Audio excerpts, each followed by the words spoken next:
Filipino for Term 1, Week 4. Tekstong naratibong anekdota.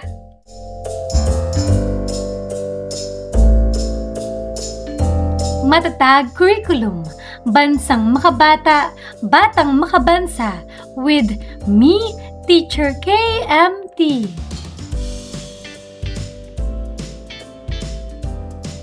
Magandang araw mga bata!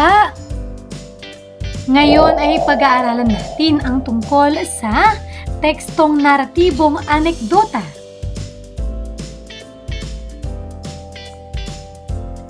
Mga kasanayan.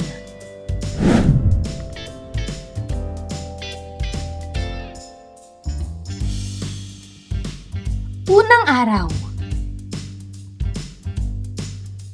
Maikling balik-aral.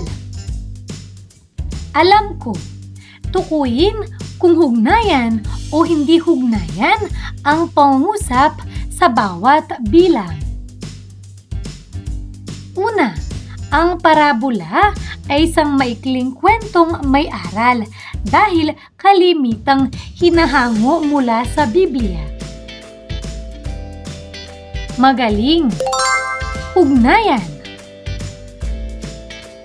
Pangalawa, ang parabola ay nagiging gabay ng isang taong nahaharap sa pangangailangang mamili o magdesisyon. Di hugnayan. Pangatlo, hiniling ng bunsong anak ng manang kanya sa kayamanan ng kanyang ama ay ibigay na sa kanya. Di hugnayan. Pang-apat, tayo'y nagsasaya ngayon sapagkat ang kapatid mong namatay ay muling nabuhay. Hugnayan. Pang-lima, nang malaman niya ang sanhi ng kasayahan ay gayon na lamang ang kanyang galit kaya't di napigilan ang kanyang sarili at sinumbatan ang ama. Hugnayan.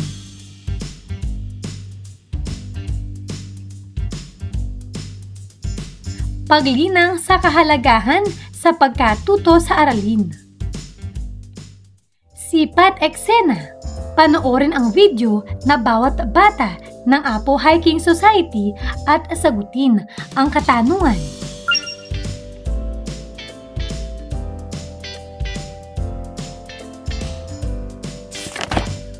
Ngayon ay sagutin mo ang mga gabay na tanong.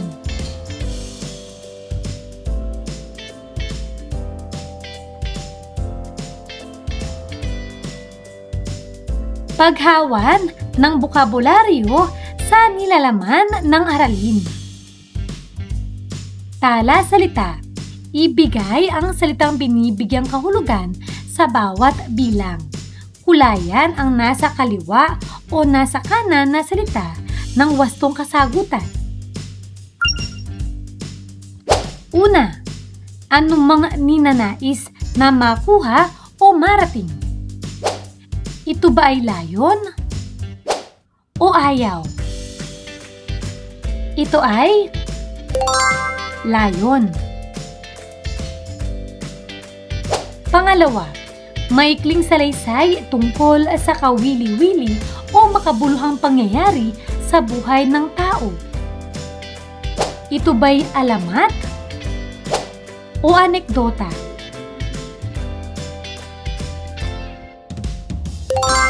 Ito ay anekdota.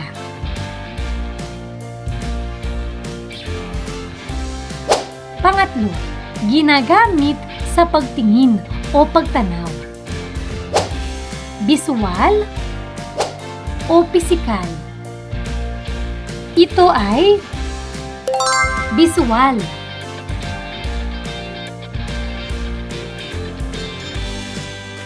Ikalawang araw. Unang aralin, pag-unawa at pagsusuri sa parabola. Pagproseso ng pag-unawa.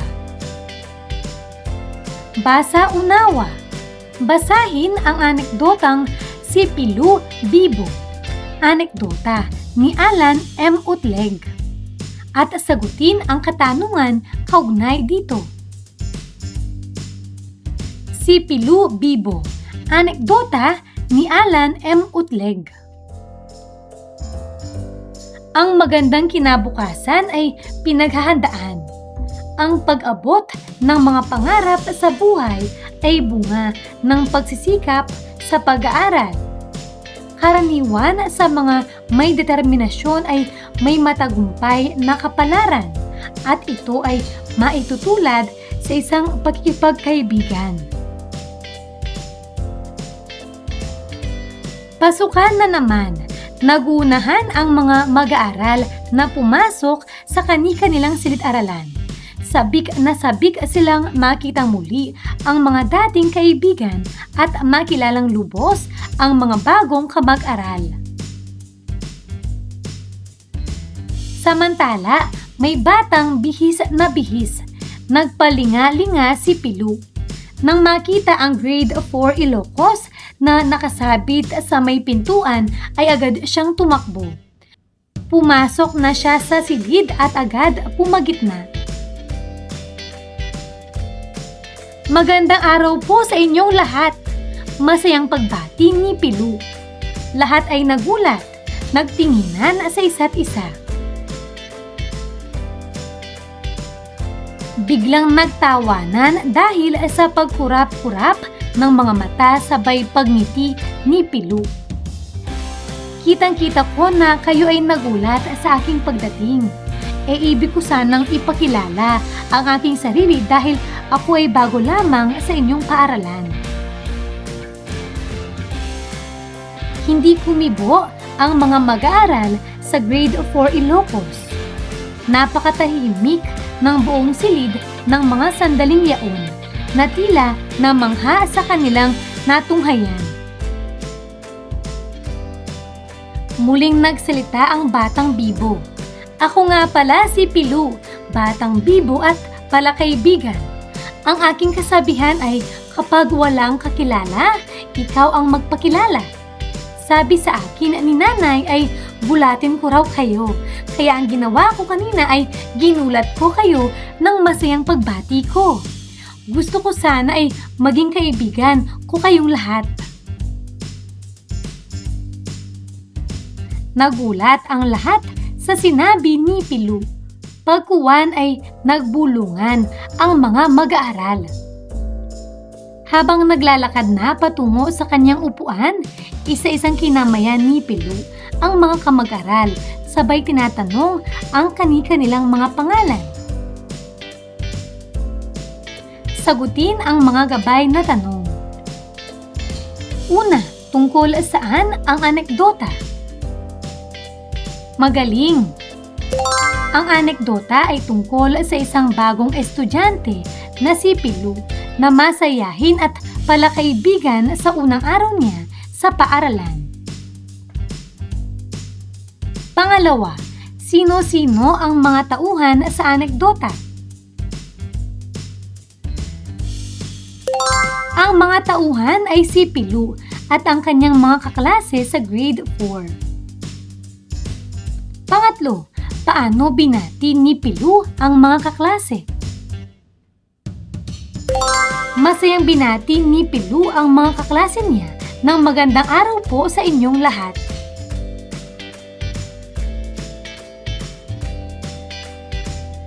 Pang-apat, ano ang naging tugon ng kanyang mga kamag-aral? Nagulat at nagtinginan ang mga kamag-aral ni Pilu at biglang nagtawanan sila. Ano ang ginawa ni Pilu habang siya ay papunta sa kanyang upuan? Habang papunta sa upuan niya, isa-isa niyang kinamayan ang mga kaklase at tinanong ang mga pangalan nila. Pinatnubayang pagsasanay. Anekdota. Ang tekstong naratibong anekdota ay isang uri ng teksto na karaniwang nagkukwento ng isang maikli o paminsang pangyayari, karanasan o kwento. Karaniwang layunin nito ay maglahad ng isang makulay na pangyayari o karanasan sa isang masining at kaakit-akit na paraan. Ito ay maaaring naglalaman ng mga detalye, mga karakter, mga lugar, at mga pangyayari na nagbibigay kulay sa kwento. Sa madaling salita, ang tekstong naratibong anekdota ay isang uri ng kwento na may layuning magkwento o magpahayag ng isang karanasan o pangyayari ng masining. Sagutin ang mga sumusunod na katanungan. Una, ano ang layon ng tekstong si Pilu Bibo? Magaling! Ang layon ng tekstong si Pilu Bibo ay magbigay aral at magbigay aliw sa mga mambabasa sa pamamagitan ng pagpapakita ng pagiging palakaibigan, masayahin at may tiwala sa sarili ng pangunahing tauhan. Pangalawa, paano ito inilahad? Tama!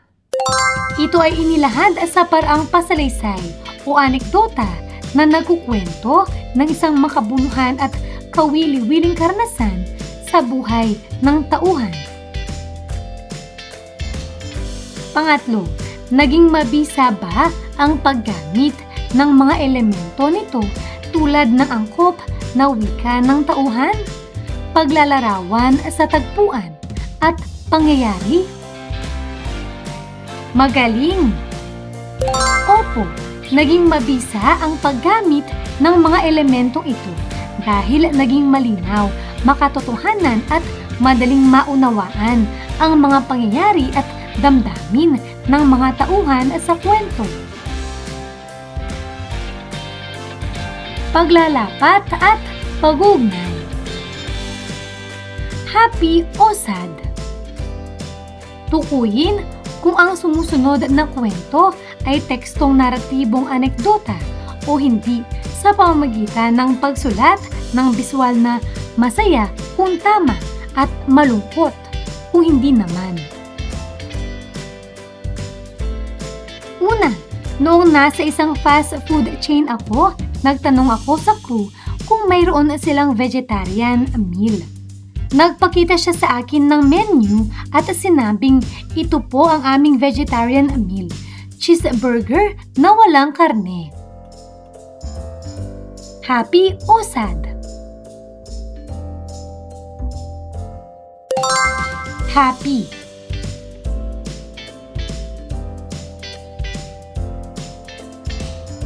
Pangalawa, noong bata pa ako, naglaro ako ng taguan kasama ng mga kaibigan ko sa loob ng bahay. Nakatago ako sa ilalim ng kama nang biglang pumasok ang aking ama at nagsimulang maghanap. Hindi niya ako mahanap kahit nasa ilalim lang ako ng kama. Tapos, nung aalis na siya, napatay ako dahil sa takot. Ito ay happy. Pangatlo, tulad ng maraming mga Pilipino, isa rin akong mahilig sa laro ng basketball. Ngayon ko talaga napatunayan na gusto ko ang larong ito dahil makalipas ang halos mahigit 5 taon na hindi aktibo sa paglalaro ay nasa puso ko pa rin ang pagmamahal para laruin ang larong ito. Ito ay sad.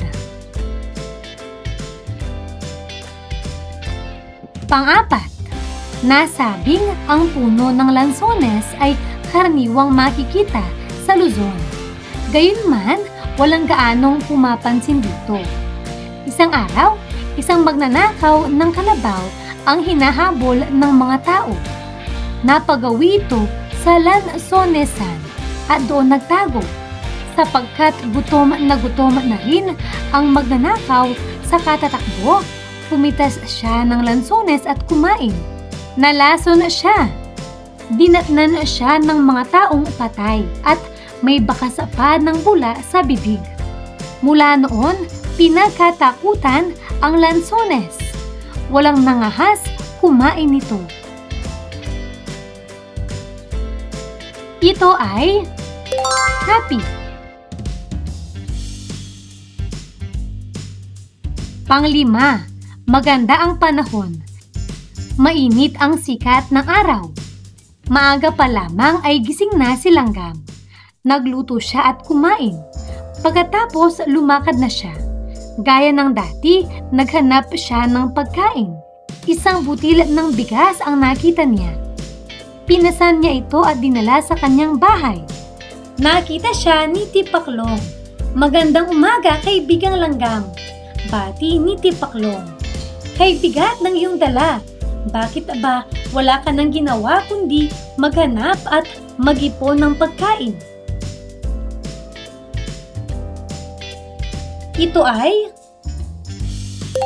sad.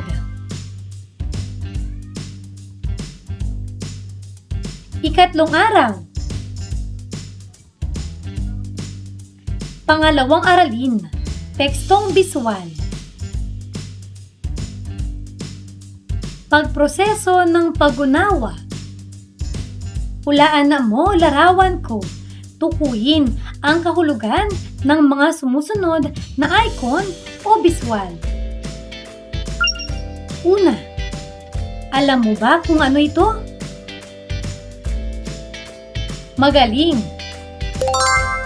Paghuhugas ng kamay. Pangalawa,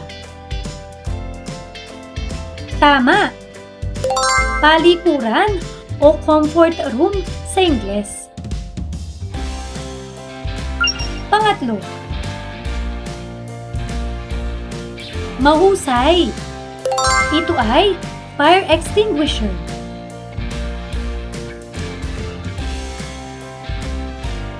Pinatnubayang pagsasanay.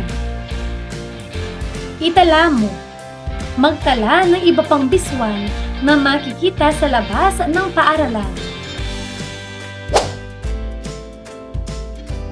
Pagkatapos ay sagutin ang gabay na tanong.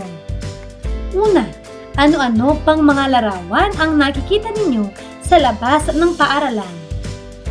Pangalawa, ano ang kahulugan ng mga larawang ito?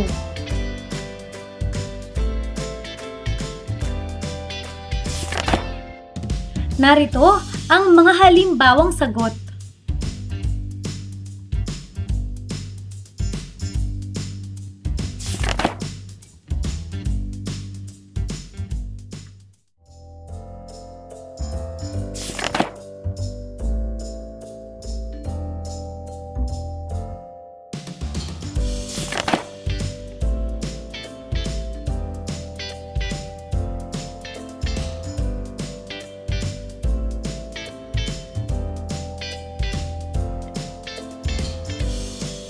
Paglalapat at pag-uugnay. Gagabayin ka ng iyong guro para sa gawain na ito.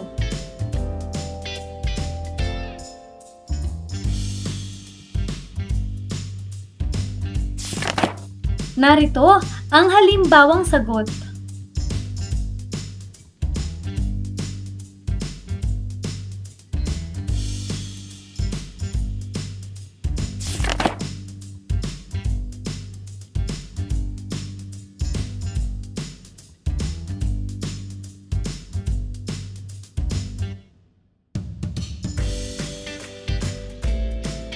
Ika-4 na araw. Pabaong pagkatuto. Sabi ko, isulat ang iyong sasabihin kung ikaw ang nasa sitwasyon sa ibaba. Una, nakita mong nakatingin lang sa iyo ang iyong mga kaklase.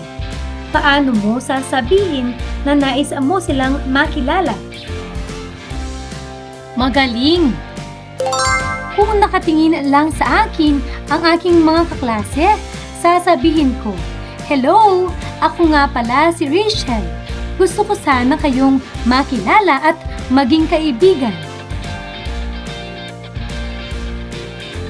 Pangalawa, niyayaya ka ng iyong kaklase na maglaro, subalit may iniuutos sa iyo ang iyong guro. Ano ang sasabihin mo? Tama. Kapag niyayaya ako ng kaklase ko na maglaro, ngunit may iniuutos ang guro, sasabihin ko, "Sandali lang, kailangan ko munang tapusin ang ipinagagawa ng guro, saka na lang ako sasali." Pangatlo, paano mo ibabalita sa iyong mga magulang ang naging karanasan mo sa iyong unang araw sa paaralan? Mahusay! Ibabalita ko sa aking mga magulang ang aking karanasan sa pagsasabing masaya po ang unang araw ko sa paaralan dahil may mga bago akong kaibigan at marami akong natutuhan. Pagninilay sa pagkatuto. Alam ko na, magbigay ng mga kahalagahan ng biswal sa ating pang-araw-araw na gawain. Magaling!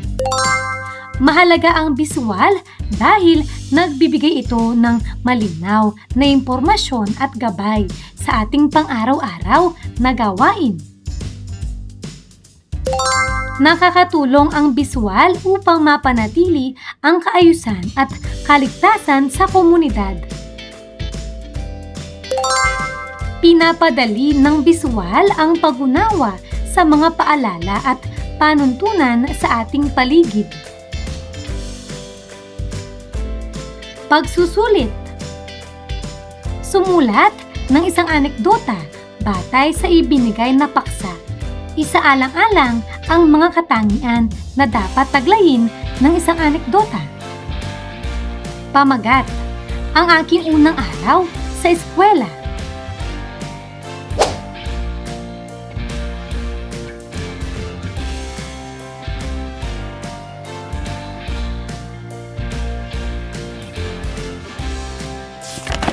Narito ang rubrics sa pagmamarka.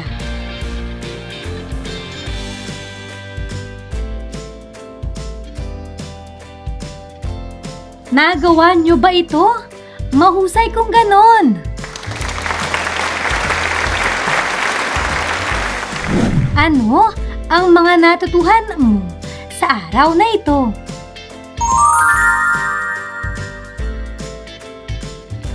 Ngayong araw na ito, natutuhan ko ang tungkol sa pag-unawa at pagsusuri sa parabola at ang tekstong biswal.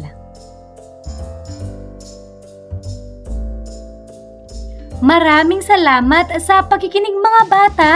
Sana ay may natutuhan kayo. Huwag niyong kalimutan, pindutin ang like, share at subscribe.